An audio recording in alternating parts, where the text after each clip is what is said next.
In the summertime, there is nothing that I love more than taking a nice pontoon cruise with my family over Richmond Lake.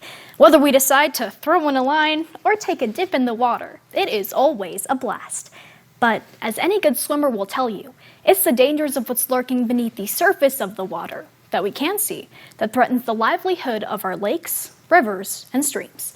Luckily for us, there are many different organizations throughout the state of South Dakota to help with the dangers lurking below, like our conservation districts and game fish and parks, which all allow for our communities to continue to prosper around our heavily aquatic culture, proving today's prompt of Rivers and Streams Benefit South Dakota. First, we're going to look at the benefits themselves derived from rivers and streams, before finally, we're going to examine some of the efforts taken behind the scenes to maintain these bodies of water so they can continue to benefit us in the future. If you'd ask anyone from South Dakota about their favorite summertime activities, more often than not, you get an answer like fishing, swimming, or tubing on the Missouri River. But the benefits from rivers and streams expand far beyond just some exciting recreational time, because without them, many urban and rural communities would have no source of potable water. For example, Water, the leading provider to 17 different counties in northeastern South Dakota, pulls in from the Missouri River. On top of that, there is also a financial benefit from rivers and streams, whether it be the Missouri or the James. The fishing industry is a major tourist attraction, and according to South Dakota Game Fish and Parks, in 2016, the fishing industry generated over $271 million. The article continues by saying that this money goes to fund roughly 18,000 full and part-time jobs all across the state, which obviously has a net benefit on our economy. Overall, it's clear to see that the benefits from rivers and streams are a lot bigger if you just look a little closer. But with all benefits considered, it's important to recognize the efforts taken behind the scenes to maintain these bodies of water, because without them, there are no benefits, and that fun in the sun afternoon would be anything but. For example, Richmond Lake may be considered an oasis to some, but it is a poster child for hazards lurking below. Those familiar with Richmond knows it's not known for its crystal clear water, instead for the fact that it is a slimy green.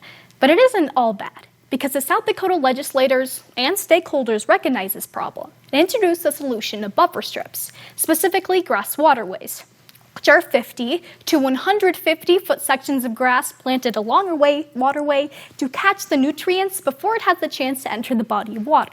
These are huge for conservation because it allows for us to continue to enjoy our recreational time without questioning the sanitation of these bodies of water.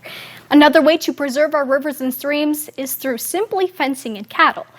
Although old Bessie may like to take a nice walk out to Mud Creek to cool her thirst, she shouldn't, because that feeds into Richmond Lake. You may be wondering why it's such a big deal if these cows go out and wander free range. But the problem lies at the foot of the issue, literally. Hoofs tear up the stream bank, which causes erosion, which threatens the overall stability of these bodies of water. Not to mention, if you can't get your dad to not pee in the pool, I doubt the cows will listen either. So farmers are utilizing solar power wells and rural water systems like Water to provide fresh drinking water to their herds. Finally, it's important to recognize the conservation effort that made bodies of water, like Richmond and Mina, a reality: dams. Richmond Lake was created in the 1930s when the WPA decided to dam Mud Creek. But as time goes on, it's clear that it needs to be replaced. But luckily for us, the South Dakota legislature approved the cash for it. And thankfully they did, because we saw the harms from not repairing dams when necessary in 2018 when the Hidden Wood Dam blew out. Thankfully, no one was hurt. But it simply shows the severity of repairing dams when necessary.